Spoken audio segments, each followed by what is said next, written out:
Assalomu alaykum aziz obunachilar. Mana balo sezonlarini ham boshlab oldik. Biz hozir Chinozdagi balo bozoriga kelib, sizlarga narx-navolarni tanishtirib berishga harakat qilamiz.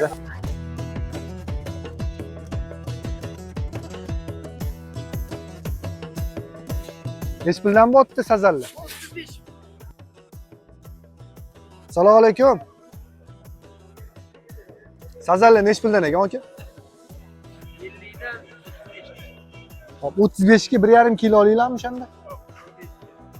45 ga mana 45 ga 1,5 kilo olinglar ekan. 35 ga necha kilo olinglar?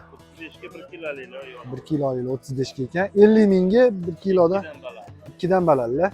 O'zi qatdan ajratsa bo'ladi? Balon yog'li, yog' emas. O'zi bir xil aytadi, katta baliq olsang yog'i ko'p bo'ladi deydi.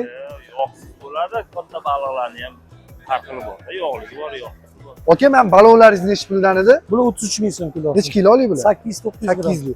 Mamalaringizchi endi yetib keltirasiz aka? 1 kiloli mana 35 ming so'm. 1 kilo 300 400 38 ming. 2 kiloli 50 ming. 1,5 kiloli 45 ming. Mana ilon balig'ingizning narxi necha pul aka? Ilon baliqlar 50 ming ketyapti. Tasavvur 20 mingdan 30 minggacha sotilib tugadi o'sha.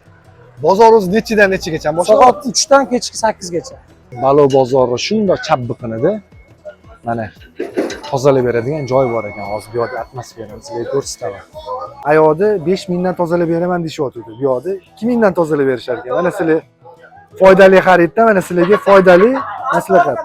Rostdan 2 mingdan tozalaysizlarmi? Ertaga klientlar kelib qolib, bu qilib qolsa 5 ming turmaysizlarmi? 2 mingdan tozalab berishar ekan. Mana shu ukam meni balolarimni tozalab beryapti. Ukam, kuniga nechta balo tozalaysan? Har xil aka. Taxminan-da endi o'rtacha hisob. Taxminan 200 ta, 300 ta, 500 ta. Soat 6:30 bo'lishiga qaramasdan bozorda balo juda ham kamroq qolibdi. Oldin bu to'la balo bo'lardi. Aslida sazallar qolibdi. Talsulovli bozorning tashqi qolmadi. Talsulovlar narxini shu sotuvchi akalardan so'radik. 15 mingdan 30 minggacha sotilyapti deyishdi. O'sha 1 kilolik bo'lganlari 20 ming atrofida, 1 kilodan pastroqlari 15 mingdan, 2 kilolari 25 mingdan shunaqa sotilayotgan.